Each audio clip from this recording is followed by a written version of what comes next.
Today we have David Torn, one of the most creative and weird guitarists out there.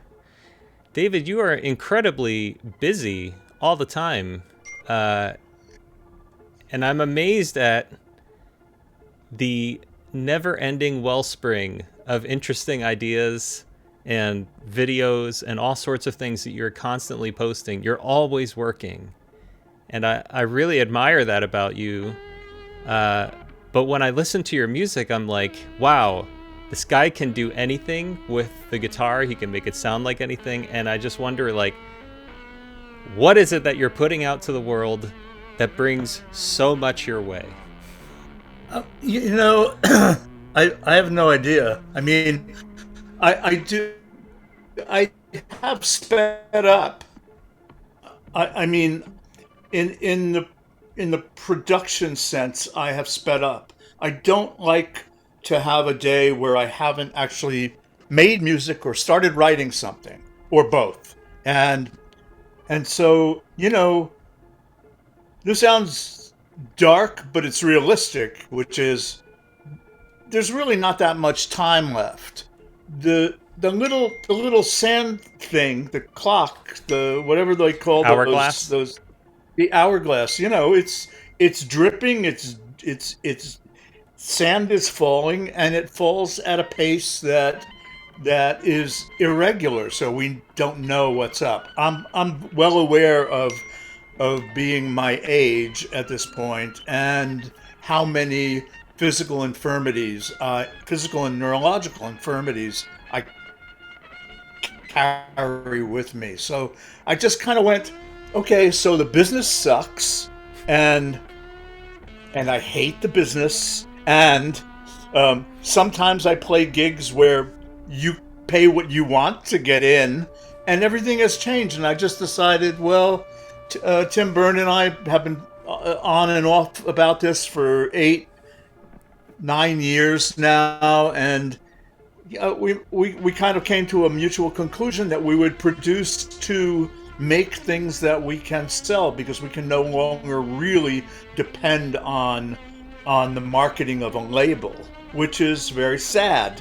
But in my case, could I go back to ECM and say I want to still be on ECM? I could say it. I don't know that I would feel great about doing it, and the way the business is now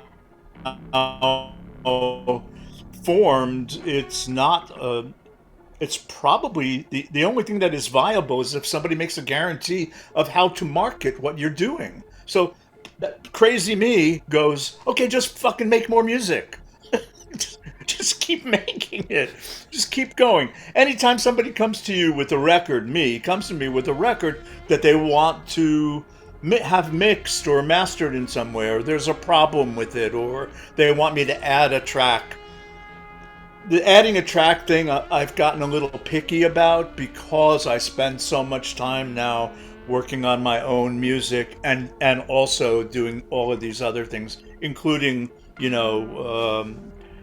trying to, actually, fortunately, getting some advantage out of some of my electronic um, design ideas that I had never made any money on before, only gear. Now that's changed now. I'm actually, it's actually being noted that I'm helping to design something. So I don't know what's happening, dude.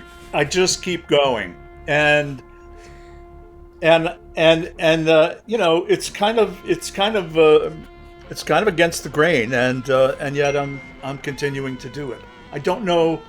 I don't know how long it'll last, because there's no longer a marketing team. I'm not good at this. I'm good at, hey, I got a new record, and talking to the people that I already talked to. I don't know how to build an Instagram. I don't know how to build. I certainly don't know how to build a YouTube. I really don't. Um, and I think that could be a kind of rabbit hole for me, thinking about doing something on YouTube. it's been pitched and talked about, but I don't think I could do it without like doing it all the way and getting a full video set up and being a pro about it. I'm too loose for that. I'm too sloppy. I don't think I can do it. And I'm not a teacher, so you know. I think there's just so much incredible demand of the musicians. What is that? That's Albert. It looked like a terrifying Halloween toy or something. It does. He looks kind of gray, but he is gray. Yeah, well, he's dead. So he shows up. Matt Henderson, gift from Matt Henderson. One of many. You know Matt, right? No, I don't know Matt. Oh, you should know him. Matt with an E at the end, Matte, Henderson. Oh. He's an insane guitarist that I've known since he was like 18 or maybe 18 and a half, 19, something like that. And really one of the most skilled, speedy players ever. I mean, it's insane. He was one of Robert's. He was Robert's first teaching assistant in I think it was in the course, the Frippy course that was in maybe Virginia. I think there was a course there. I think that's. Oh yeah. So he goes way back in that stuff. But he likes to. He sends me like statues and weird things, especially if it's really odd people. I've got a great collection. I lost my little guy. I knocked him down and I don't know where he went. I have this little dude that like keeps me company. A little naked little like elf thing. I don't know where it is today. No, I don't know though, Anthony. I don't know how this thing works anymore because once upon a time I was still making my own way.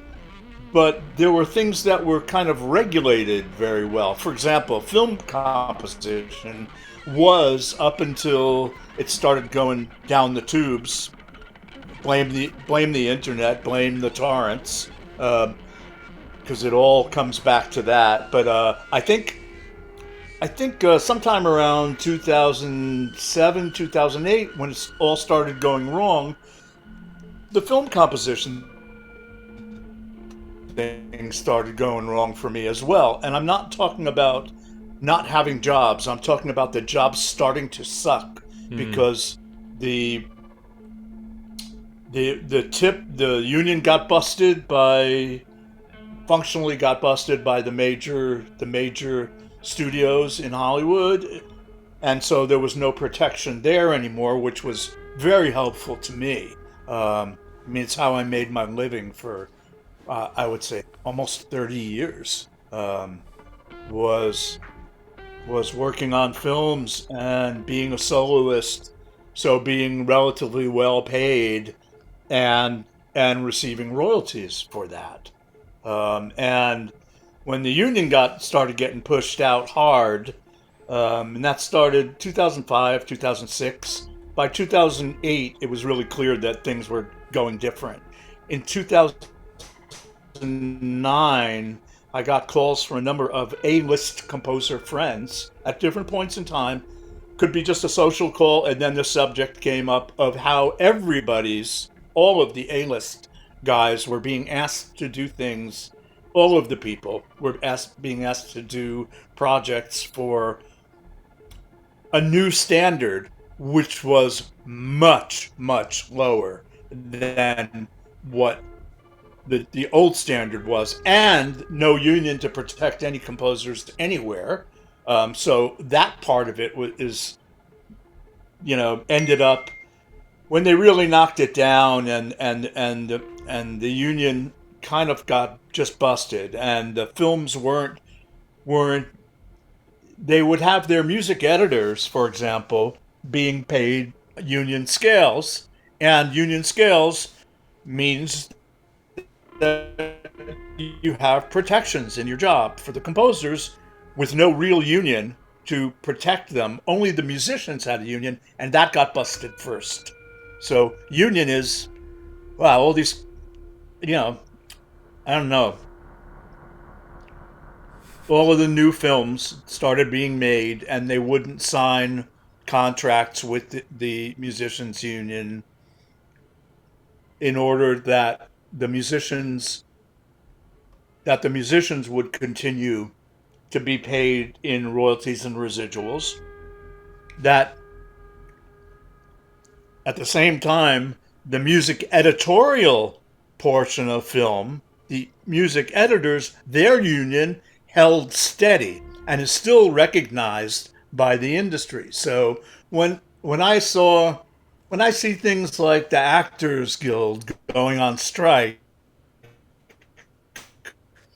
and I remember what happened, I look at the Hollywood scene and I think, all these really nice people who work at high levels in Hollywood, like corporate interest, corporate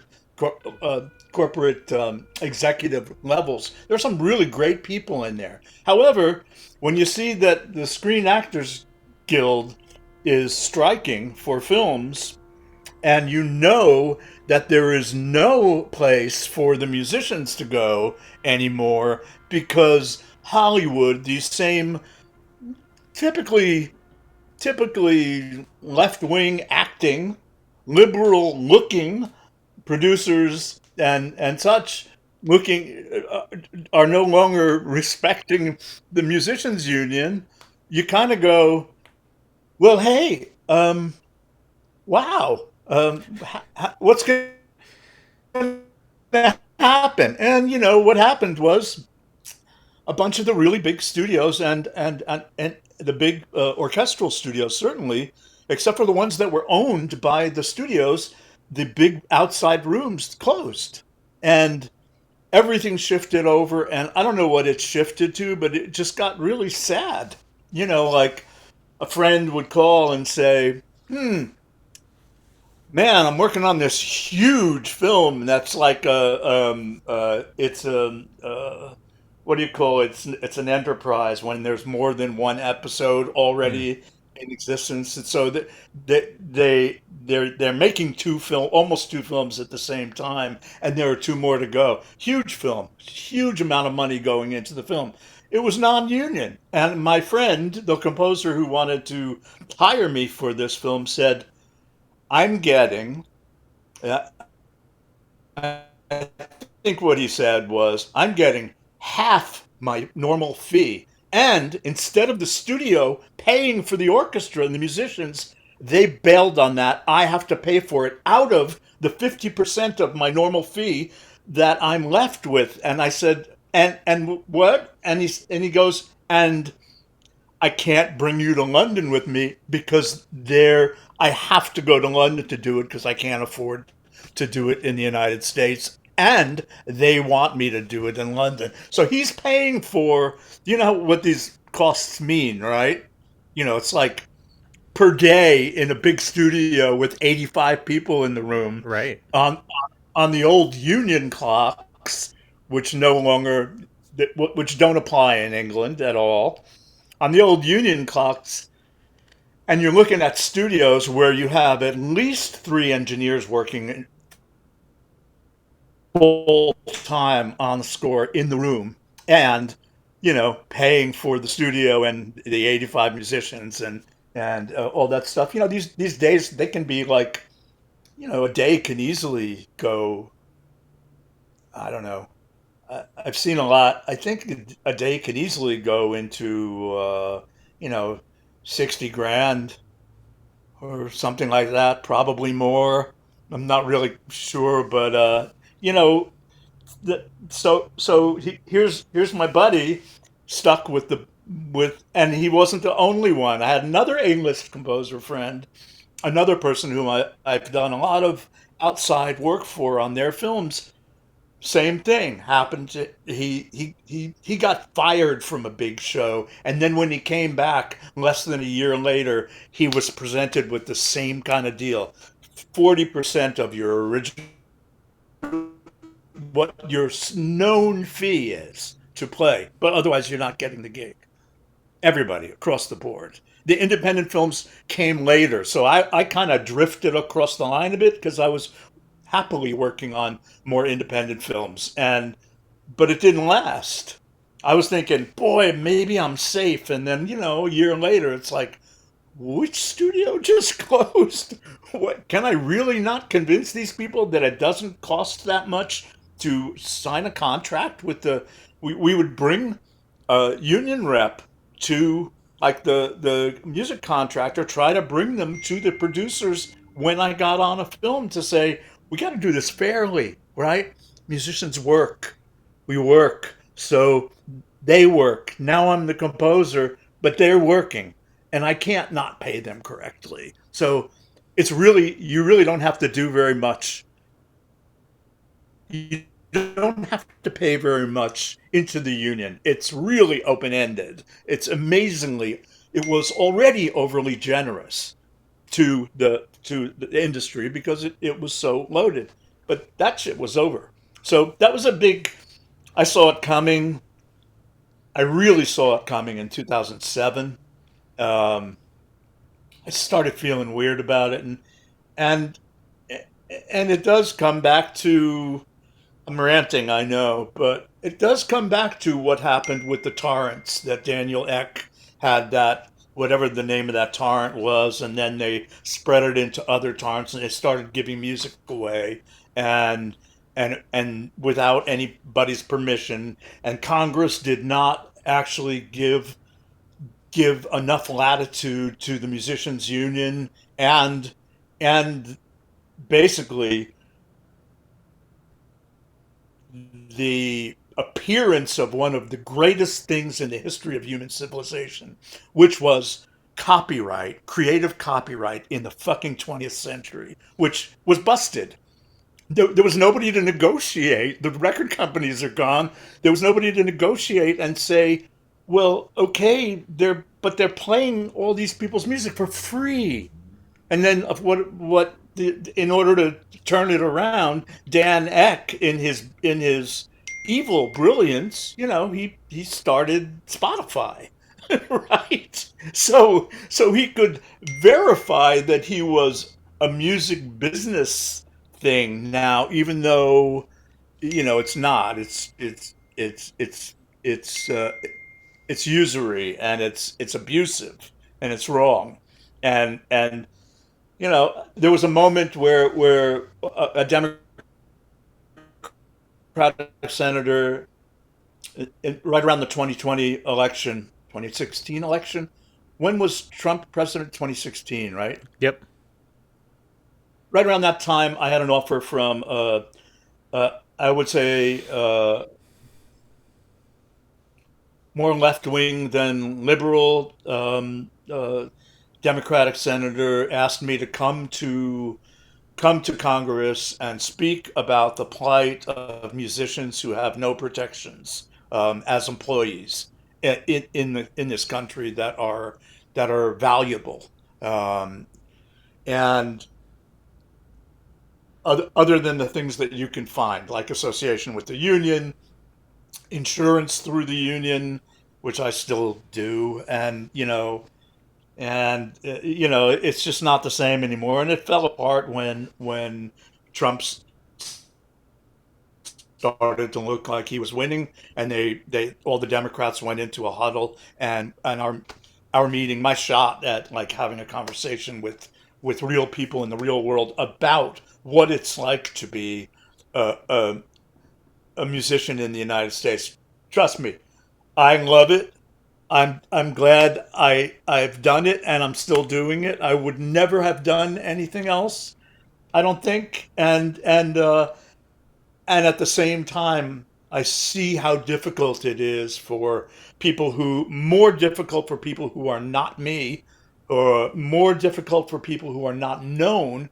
I had the advantage of moving into this space being a little bit known. I'm not like a big name or something, but people know who I am, and there's a certain amount of uh, little bits of respect around the industry for the job. But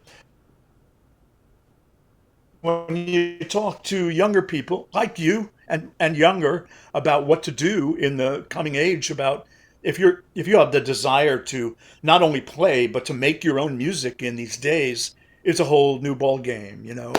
I think a lot of people are succeeding because they have figured out that they have to have stories for their lives and present them in grant packages to for grant proposals in order to be able to pay for their lives and hopefully lead a decent at minimum a decent middle class life. But it's really hard to talk to people about it because there's a certain bitterness, but there's a more certain anger at the kind of lack of recognition of how bad it really is. It's really bad. You see people like Taylor Swift, and she sees all the really bad stuff, and she makes personal efforts to make things happen. That's rare.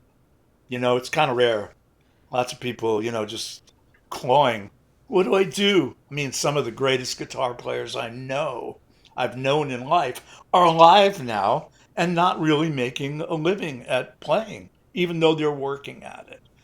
You know, how do you how do you how do you then decide to have a family, raise a kid, think about sending them to college, maybe buy a property somewhere someday, that if you don't have a trust fund or some like magic money just falling on you somewhere, it's kind of politically or sociologically, it's pretty ugly for musicians right now. Yeah, I started this channel. I had hopes of being a musician, and I had spent years releasing music to just no success. And I look back and I realize like I didn't make the kinds of marketing efforts that I should have to get anywhere with it. But I think I thought if I was good, I could get somewhere. But being good, I found out, has almost nothing to do with getting anywhere. So I worked for It, Steve. it, you worked for Steve.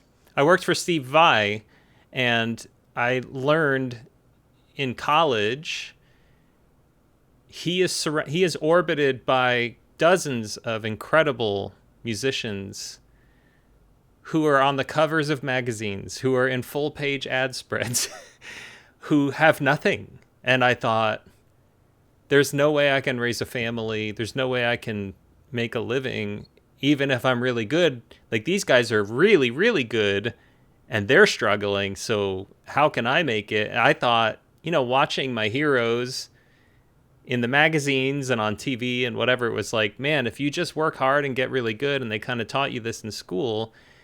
And now fast forward 20 some years, and it's kind of like society is all about squeezing as much juice out of the thing as possible. It's like maximum leverage, and until there's nothing left, until it's, well, we have no money to pay you. Will you do this for free? Or maybe we'll put your name on it and we'll share your post and you'll get some, exposure bucks or whatever. But it does seem from one angle completely impossible. And yet people do it and pursue it and make it. But yeah, I very much resonate with what you're sharing, Yeah, I obviously do. in a different way.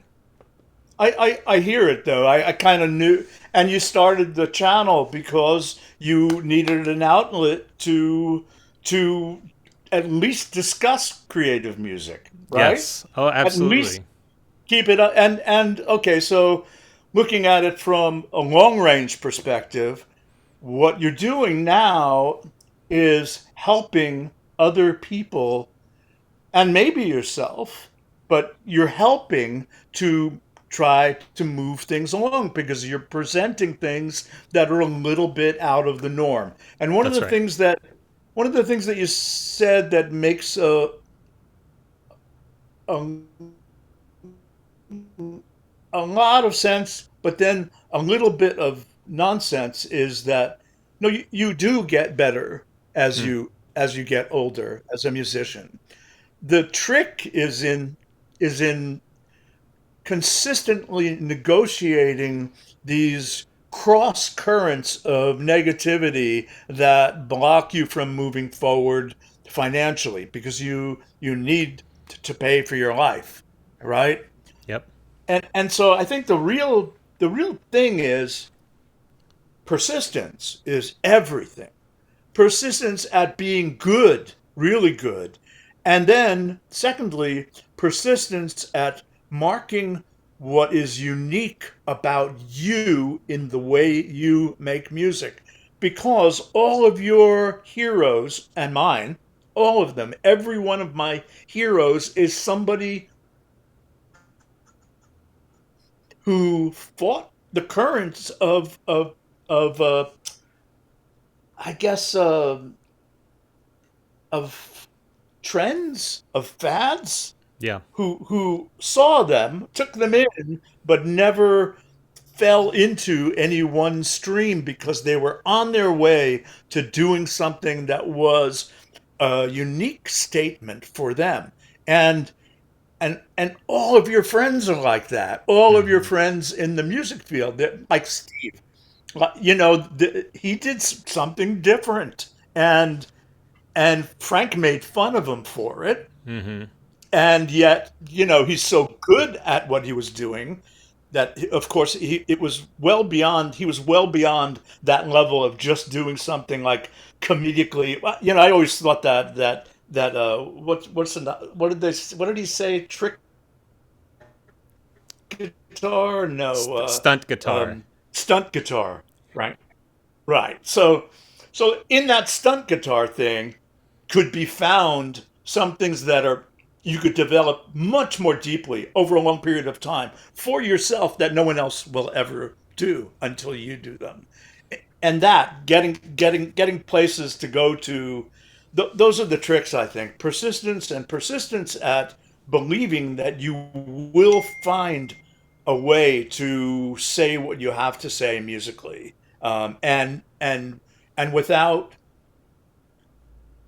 while recognizing your heroes and your mentors, at the same time kind of pushing them to the side a little bit and saying, right, but they found their own way, I've got to find my own way. But that persistence thing meant, you know raising a family and doing this and having one family. I have one family. I've been married for 52 years. um it's that shit was not easy. Mm-mm. you know the day jobs, the jobs that paid shitty, but I had to go because it was something important to do, that took me away for 2 months or 3 months or 4 months out of a year. Like all of that stuff, then raising kids at the same time, and taking responsibility for that, and for being not present in Hmm. real time. How do you learn this stuff? By looking at your friends, me looking at Bill and Tony and David Sanchez and Tim Byrne and the people that I know who could do it. Like, it's just it's really hard, and it's really worthwhile, and I wish it were more worthwhile to more people, and that less people dove into the trends that are and stayed in these trends they're constantly rolling along. We haven't heard a new kind of music except for from new music areas for a really long time. It's been a while. There are some incredible people out there now, but they are hard to get to, and they're hard to see because they're having a hard time making a living playing and moving around, unless they've got backup somewhere or a grant, So you you're know? you're constantly working, and you Yes. you have persistence, and you are getting better at many things every day. You mentioned expressing something musically, and I've spent the last probably 72 hours almost exclusively listening to David Torn music for hours and hours. And I like I mentioned, you're sort of this infinite wellspring of ideas, approaches, creativity, and looking at your Instagram and all of the different things that you're posting all the time, your electronic experiments, the way that the guitars you play, the way that you play them, the techniques you apply. Um, is this all from persistence? Is this a desperation to find something new? Do you have a thing that you're trying to express? Like, what is the Yeah, motivation? I do. I mean, I have specific. I'm not. It's been a long time since I acted. It's been a long time since I practiced in a typical way. A really long time. I think that the last time I really practiced in a typical way was between the ages of like, I don't know, 25 and 30, 20, between 20 and 32 or 33. But I was really, it was really important to me that I hear music. I learned to hear the music in my head. Really important to me. And for me, that meant that my social life it had to be good. I had to be in a situation where I had the time to take a walk and hear whatever, crap comes in my head musically all the time based on body rhythms or rhythms of subways or two cars passing each other, and I hear a melody and I think, oh, that's a great melody. That would be really cool if it were done in this, like a multi-tonal way. Or and in the last 15 or 20 years, I've really been working on pitch, on my own pitch. My phrasing, uh, in and out of time, is really important to me, and my pitch is super important to me. And I practice pitch with the bar and pitch with my hands and tuning all the time, every day. I'm always looking for, okay, so I want to make this phrase, and so now I'm looking at this the Turkish glissandi thing, Hmm. which is almost, it almost sounds like somebody playing a sarod. You don't really hear a fret. I can do it pretty well with my left hand fingers when I keep my left hand nails cut down really far, really close to the cuticle, and or as far down as I can get them. But so I'll look at it and I'll go, okay, so I'll do the quarter tone up on the on this this flatted second. I'll play a quarter tone up on that note, but then I'm going to drop with the gliss from a minor third above it. So I find these little areas that I make up to practice, because I don't really, I don't know. It's like thinking about practicing scales is really uninteresting to me. Although I'm very accustomed to warming up with arpeggios on the instrument. Just I have this. I have a messed up exercise that I do, which is I improvise. I try to keep the same tempo without a metronome. Don't want a metronome. I'm fine with that. It gives me the opportunity to break from playing the arpeggios and play something musical and then go back to it, as if I Hmm. don't have to think about a click track going or metronome. So, and I'm a firm believer in personal body rhythm. I think it's one of the reasons why it's why I have this series of pieces that are called clock fuckers, because I specifically said to myself, okay, instead of now you're on your own, you're not playing with the band for 3 weeks, so I have no drummer that I can really fuck up or try to. Yeah. It's try to now. It used to be I could do it. Now it's like nobody gets messed up. None of the young dudes get messed Yeah. up. They're Yeah. all so absorbed in rhythm and what's happened in complex rhythms over the last 20 years that it's incredible what can happen. So I'll do these pieces where when I'm doing the arpeggio exercises, I'll take it at a medium tempo. I'll start on either a major or a minor, simple major and minor things. But when I have to make a decision. When I get to the top, I usually do. I'll move. I'll move from the top, like either a flatted second, a half tone, or or uh, or or like a minor third above. I'll scoop up to a minor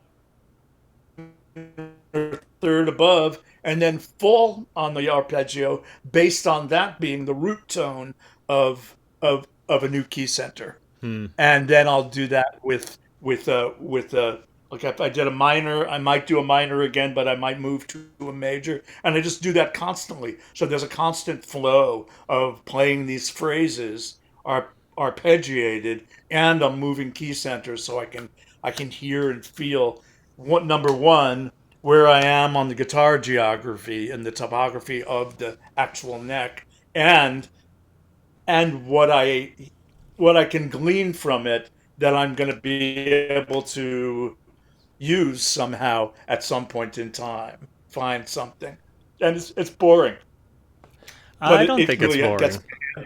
So it gets my hand warmed up. yeah, but you're how tell us how um, this tell us about the causal relationship between this type of practice and the thing that you're expressing or that you hear in your head. Like, how are these things linked? Because you said you're working on pitch, timing, lack of timing, and expression.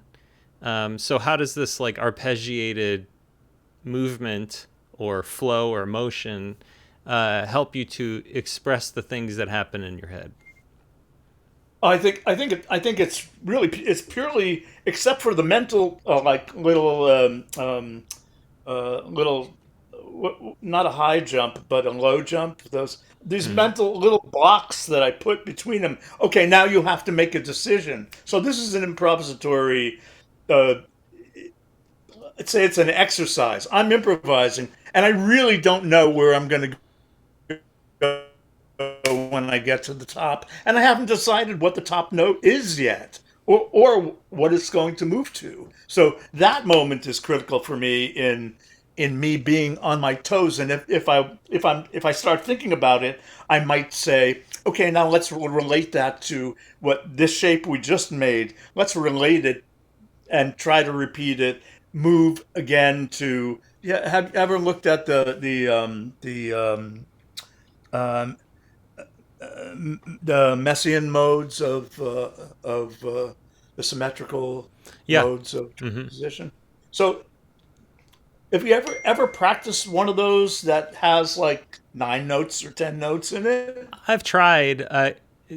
Robbie Seahag Mangano. I don't know if you know him. No, Um, I, I went to his house and he had the Slanimsky book and he was reading through a lot of the exercises and it reminded me of the times where I was sitting down with these scale books, like the Guitar Grimoire. You know, a lot of these like 7, 8, 9 scale or scales that go over 2 octaves. But I could never figure out like how to connect these things, and I just thought it was a shortcoming in my ability, my musical ear prowess. You know. I think I couldn't do the. I have Slanevsky. I think it was a present from. I think it was a present from Matt Henderson, uh, and I was aware of it when I was younger because the house that I lived in with the Zobo Fun Band. I believe that Jim Campagnola had a copy of it, and I looked at it and I went.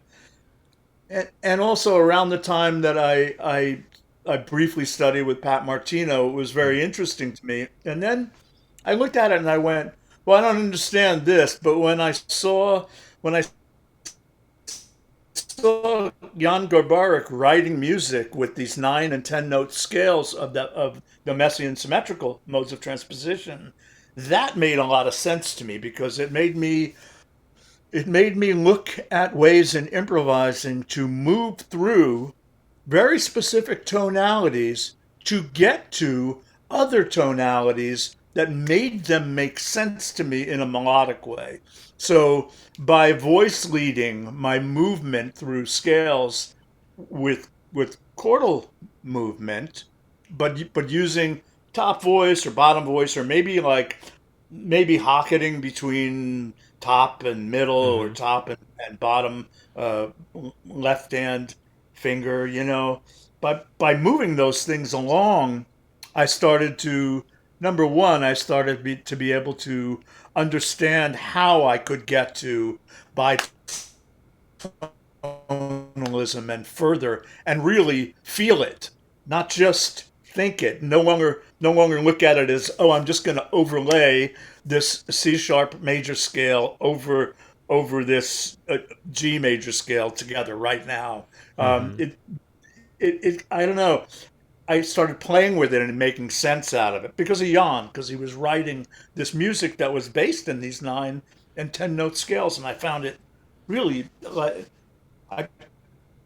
He said to me one day, have you ever seen the Messian modes of limited transposition? I said, no. What the fuck? This is the same guy he's the same guy who introduced me to the band Japan, right? While I was in his band. Mm-hmm.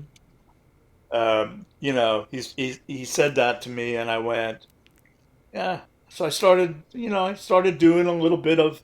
I'm on the road with him and playing his music, and I started to do, harmonizations in from the bases of those scales, a little see how they were, and it led me somewhere important, especially in my film music, where I really wanted to be able to make sense out of bitonalism. I Hmm. really don't like being stuck inside of a typical major or minor scale in one key. I don't like it. It's uncomfortable for me.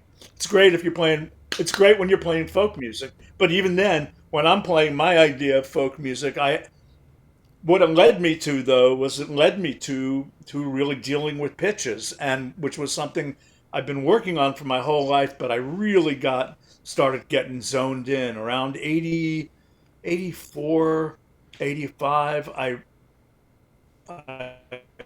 83, somewhere in there. I really started pushing and saying,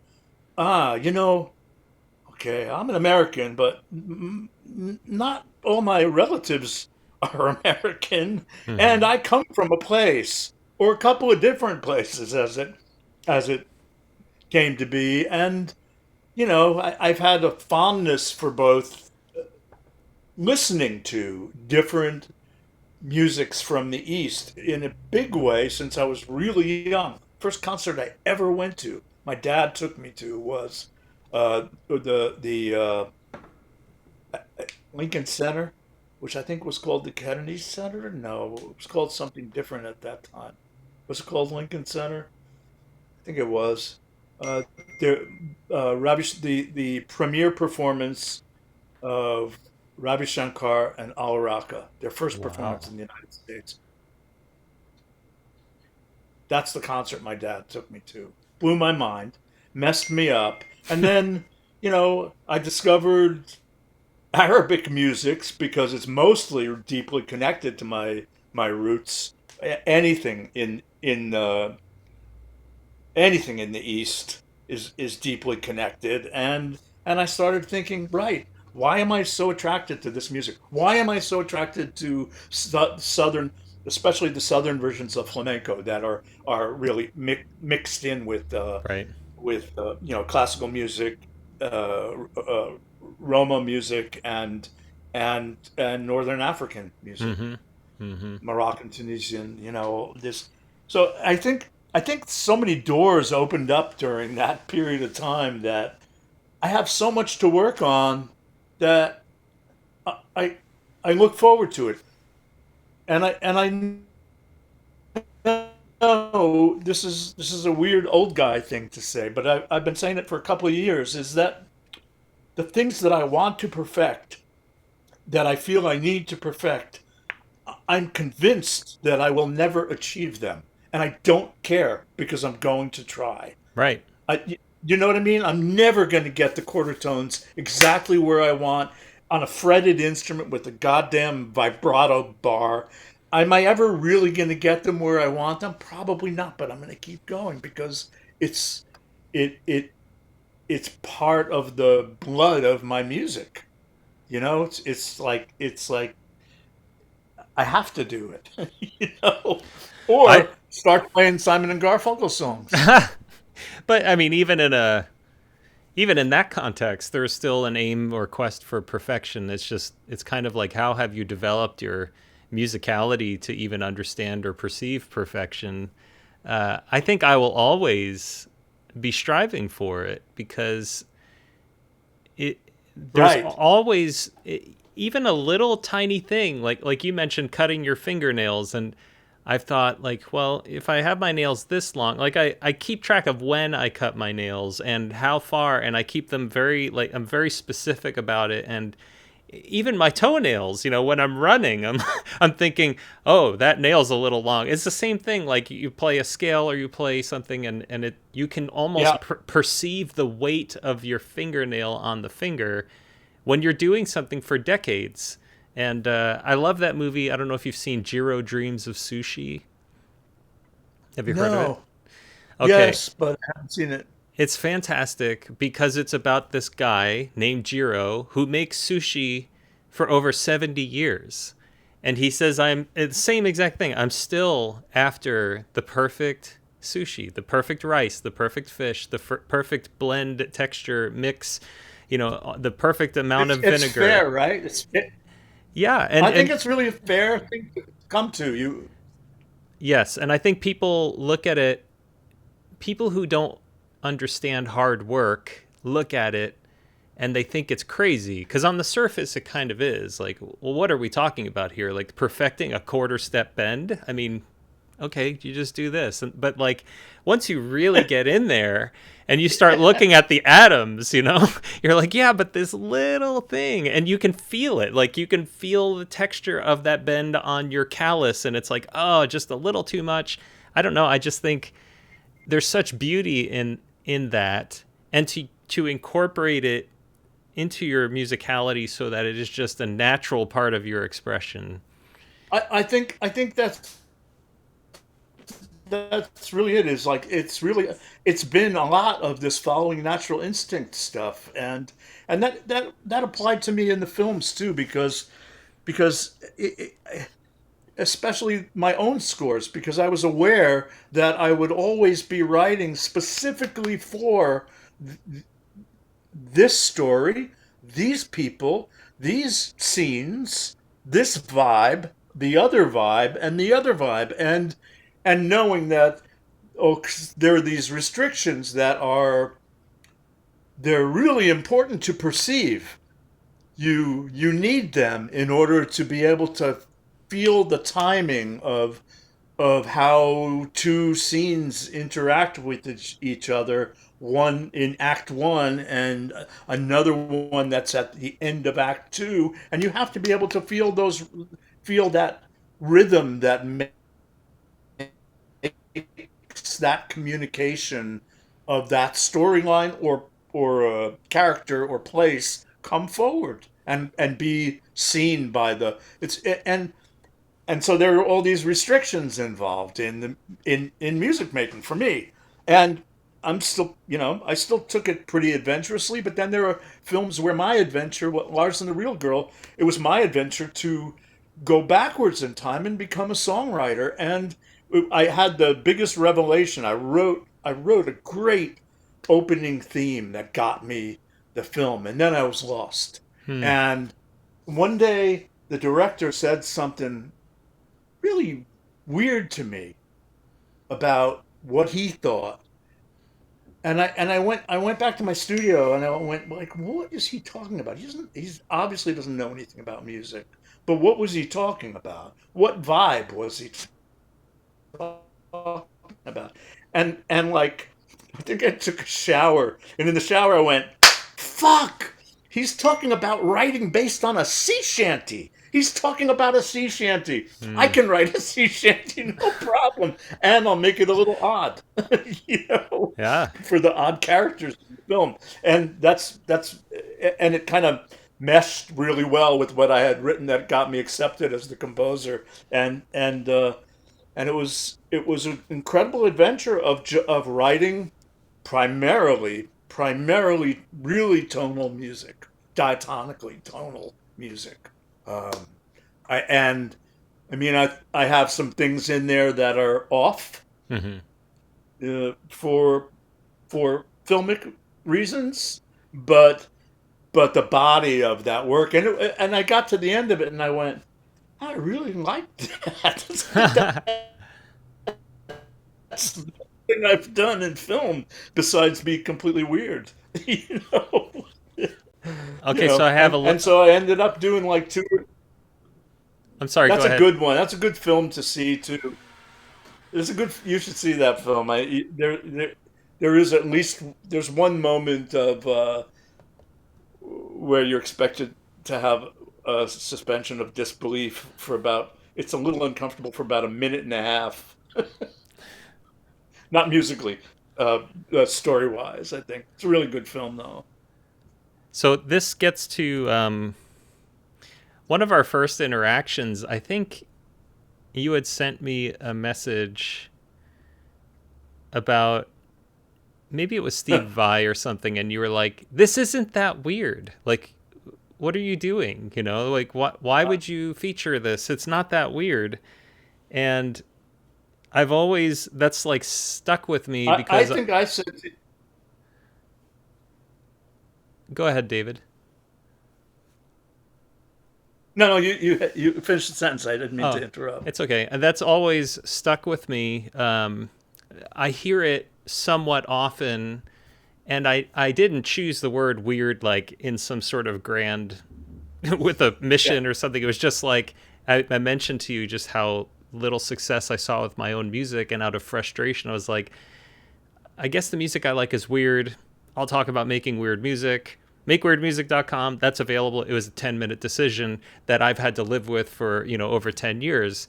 Uh, but like, what what is weird to David Torn? I've always wanted to hear this sort of notion. What is it? My use of that word is probably maybe a little different. Sometimes it often has very negative connotations in socially. Right. Oh man, that's weird. Oh, you really did something fucked. Oh, that's really weird. What did he say? That was weird, right? Like, I don't think, and my wife and I argue about this all the time. I don't think my music is weird because I'm on this track of trying to get somewhere with it, and people do listen to it, and I know it's not normal. Much of it is not normal. It's a little off. Mhm. Sometimes it's really off, but sometimes it's a little off. And I know so I think, always think to myself, well, that's just abnormal. And that doesn't create like an automatic negative connotation. There's a norm, and then there's out of the norm. If we were talking about something ethical specifically, or or scientifically, practically, then maybe you'd say abnormal is bad, but Mhm. not like you do when you go, man, why is that compound in this liquid? That's weird. You know? Well, I think it's That per. was my reaction. That was my reaction to you, and I was like, no, man, don't call my music weird. And if you ever say I'm experimental, I will throw things at you. I'm not experimenting. I mean, Well, I look for things. I've always looked for things. I'm seeking something, but I'm not. It's there's. I'm trying to get what works, and that, to me, that's practicing. That's not. That's not experimenting. It's looking for how to make something better and more or different or abnormal. you know, Yeah, I and do and believe and it's not. I think it's cost me some things. Like it's cost me some interviews where people will say, "No, Oh, I'm not going to appear on Make Weird Music. My oh, do you music is remember not though when we weird." sat down? But when we sat down in that restaurant when we met in here upstate, and we sat down and talked, like we immediately kind of went over that, and it was cool. And my wife still argues with me about, no, you make weird music. No, I don't. I'm not weird. I'm just a little off. She loves this one score that I didn't send you. She loves the score to St. John of Las Vegas. It's very song-like. It's a little odd. It's a mixture of like messed up Tex-Mex Latin, a little bit of Argentinian, uh, like Piazzolla-esque, not so much darkness, but kind of some of the sounds. And she just loves that score to death. And I don't know why. I don't know why she doesn't love like the one that got the first score that I did that was nominated for a Grammy. It was like my first score. And why don't you like? Oh shoot! Well, I love the church voices. Those are really good. My Uh, wife has said, "I don't like the music you make, but I like that you make music," and that's as far as I'll we get. we ha- we have a bit of that. Linda's she's we're very different, and she didn't want her life to be driven, her social life to be driven by my social life, because my social life is pretty wide, pretty big, and it can be overwhelming for some people. It's not her thing. You didn't come over, but we live on what basically was a farm, and and that's good. Well, tell Yeah. us. I wanna feature this piece of music, number 9 of the Lost Poems. Let me just play a little quick clip.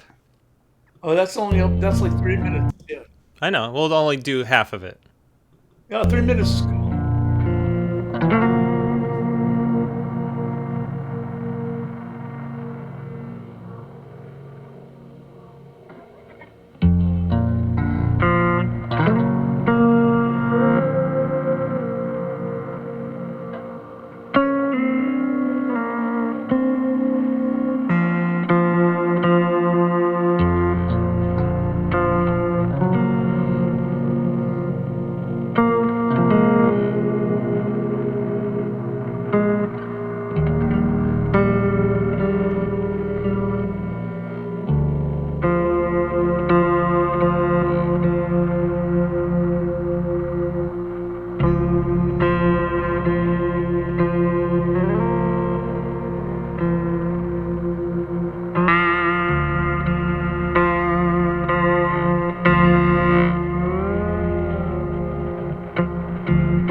I'm gonna end it there. That is such a that last chord pull is just the most beautiful tension, and I love this piece. I told you before. I renamed the file "Incredible" all capital letters. I'd love to And hear kind of the story behind it. What's going on here? I don't know. So it was a mood thing, really deep mood thing. I don't know where I was. I was here in the room, and I was mucking around, and I'd been mucking around and like playing really loud and doing my little practice stuff. And then I just got into this kind of darkish mood, and I thought, just let's do something pretty with chords. And so I played these two chords, the opening, that five note uh, passage right at the very beginning, and I went, that's a good start. Hmm. And I had been messing around with this. Not I experimenting. No, no. Actually, like trying to dial it in to use. I was dialing in the Drolo Strands pedal for the first time.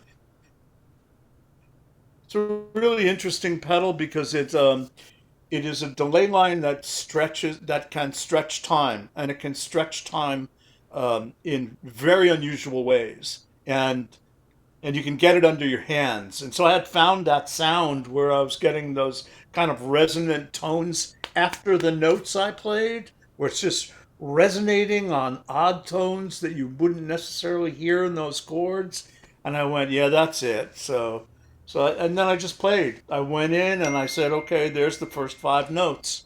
And that's how I do a lot of improvs at home is I think of one thing and I'll try it for a second. It can be one chord, one note or two notes, and I'll just go, all right, let's hit record and try something.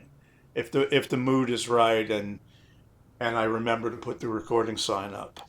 Because Are it's you really hellish for me when I are you constantly buying am I? pedals? I can't believe your arsenal. It's just it seems never ending. It is unfortunately never ending, and I think it's probably never going to end. I have been thinning the herd, as it were, and really dialing things down to. I'm in a place now where one, two, three, four, five, six, seven, six, seven, eight, nine. I have nine pedals on the floor, and one, two, three, four, six, seven, two, three, four, five, and six pedals on a little table next to me. And that's no rack. Those are two. They're in two straight lines, and and it's pretty handy to get around with them, especially since I'm doing these like almost pop up gigs. I think I'm waiting for I'm waiting to see if I'm going to do this interview thing in Atlanta. I'm going to South Carolina in like on the 23rd to play at university, and then the following day on the Friday, that's on a Thursday, and on the Friday, I'm going to do like a master class, whatever, like workshop with local guitar players. It's so easy to just kind of like grab all this bunch of pedals, one suitcase, guitar on my back, little backpack, and a rolling pedal board that I've had since like 1912 that is still alive. It's got like a million 400,000 miles on it or something. you know? One too, the same exact. We got it at the same time, I think, Wow, because they were that's only cool. available in 1980X, and it's still rolling. So I went from my like high end, I always played with my rack with the PCM 42 and the PCM 80 and the special mixer that we modified to suit all my pathways and now I'm down to I just one day said, okay, I'm going to play in mono. They want to call it wet, dry, wet. Fuck them. Go ahead. I know what it really was. It was really it was really 3-point stereo in 1980 when I did it first. Wow. 1980. 3-point stereo, one dry amp in the center, wet amps out to the stereo amps out to the side. That was my thing. That's I, cool. I I I pushed my luck a lot because I did a lot of touring with way too much stuff, giving me a bad reputation as a side man, you know. And Bill was going. He'd say things like, we'd cross in the night somewhere in Europe, and he'd go, "Hey Matt, um, uh, uh, Jan has some pedals of mine. Can you bring them back to the States for me?" "Oh, sure, I'll do that."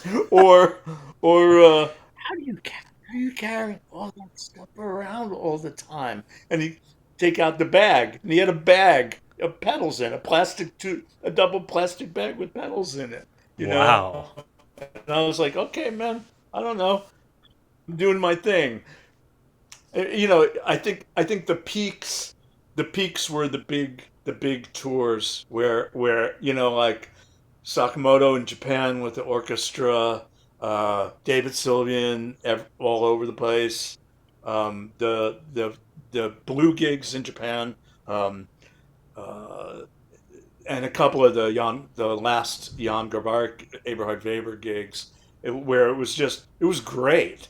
It was great to have that. No, I get my sound everywhere. Hmm. You know? Now it's like I can take a tube amp in my suitcase, dude. Not a digital amp, but a tube amp, the Right. little Fryette GPDI. Chuck it in my suitcase and plug into a Fender Twin if I can't get the amps that I want to play. Know, That's awesome. you, All right, you David, live and learn. I've got to Well, get going. Thank you so much for taking the time to where you chat. going? It We've got dinner. was fun.